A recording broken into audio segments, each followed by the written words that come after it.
Mastering security developments. Our organization's survival depends on confronting its unknown threats. Why does our organization need to identify and assess the current security risks and threats that it faces? And what methodologies should we employ to prioritize them in order to effectively allocate resources and mitigate potential impacts?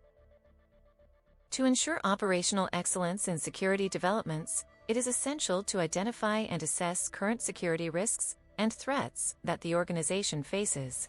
This process enables the organization to prioritize and allocate resources effectively to mitigate potential impacts. The following is a comprehensive approach to achieve this.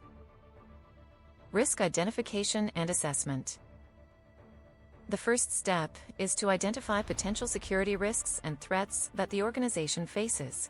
This can be achieved through various means, including conducting a thorough review of the organization's assets, data, and systems to identify vulnerabilities and potential attack vectors, analyzing industry trends, threat intelligence, and security advisories to stay informed about emerging threats, engaging with stakeholders, including employees, customers, and partners, to gather insights on potential security risks, reviewing incident response plans and historical incident data to identify areas for improvement.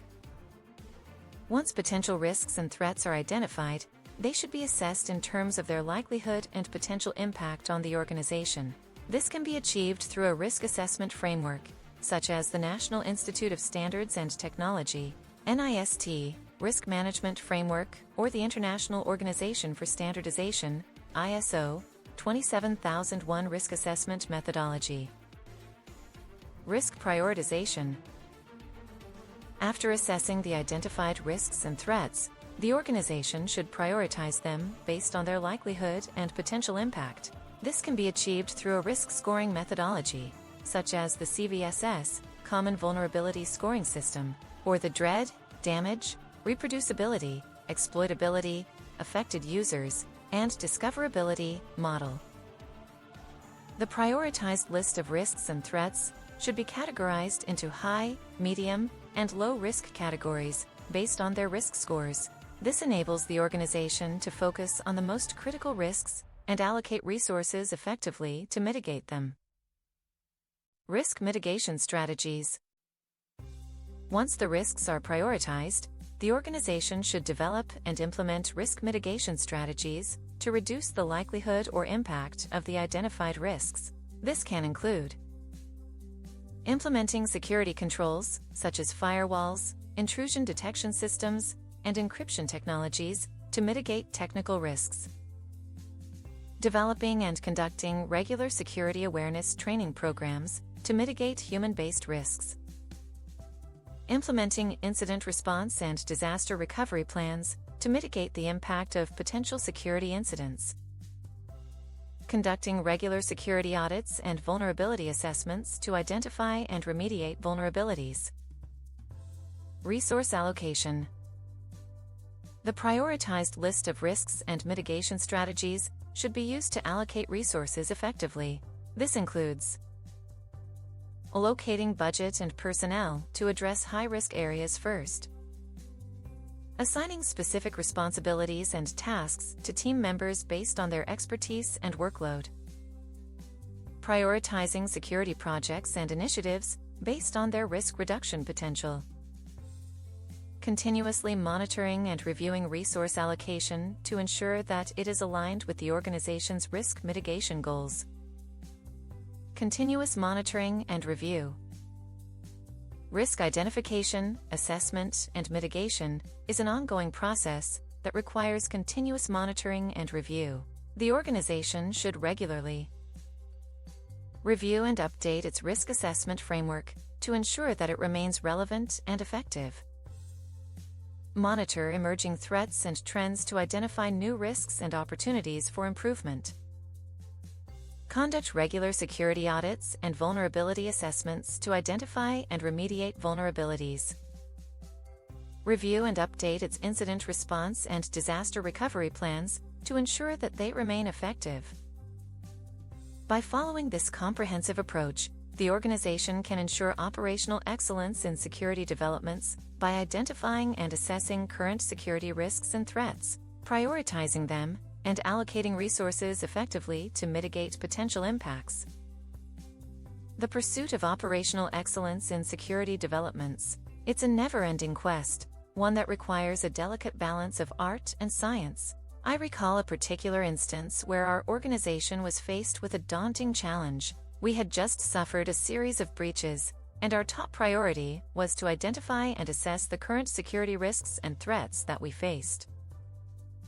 At the time, I was leading the security team, and I knew that we had to act swiftly. But I also knew that we couldn't just throw money and resources at the problem without a clear understanding of the threats that we were up against. So, we embarked on a journey to identify and prioritize our security risks, and it was an eye-opening experience, to say the least. First, we conducted a thorough risk assessment, which involved gathering data from various sources, including security incident reports, threat intelligence feeds, and industry benchmarks. We then analyzed this data to identify potential vulnerabilities and threats, and categorized them based on their likelihood and potential impact. Next, we employed a methodology that I like to call the 5 lenses approach. We looked at our security risks through 5 different lenses: strategic, operational, financial, compliance, and reputational. This helped us to prioritize our risks based on their potential impact on our organization's overall performance and reputation. But here's the thing: prioritizing security risks is not just about numbers and data. It's about understanding the nuances of human behavior and the motivations of potential attackers. It's about recognizing that security risks are not always black and white, and that sometimes the greatest threats come from within. I remember having a particularly tough conversation with one of our team members who had inadvertently clicked on a phishing link. It was a wake-up call for all of us, and it highlighted the importance of ongoing security awareness training and education. As we delved deeper into our risk assessment, we discovered that one of our biggest threats was actually a rogue employee who had access to sensitive data. It was a difficult realization, but it forced us to confront some hard truths about our organization's culture and our role in perpetuating it. We had to ask ourselves some tough questions. Were we creating an environment where employees felt empowered to speak up, or were we inadvertently encouraging a culture of silence? Were we providing adequate resources and training to our employees, or were we setting them up for failure? The answers weren't easy, but we knew that we had to take action.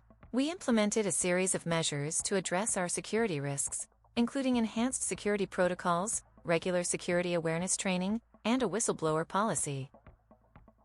It wasn't easy, and it wasn't popular with everyone, but I knew that it was the right thing to do.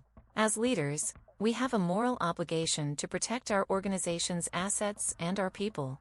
It's a heavy responsibility, but it's one that we must take seriously. In the end, our efforts paid off. We were able to mitigate the threats and reduce our risk profile significantly. But more importantly, we created a culture of transparency and accountability, where employees felt empowered to speak up and take ownership of our organization's security. It's a continuous journey, one that requires ongoing effort and commitment. But I can tell you that it's worth it. The pursuit of operational excellence in security developments is not just about avoiding risk. It's about creating an environment where our people can thrive.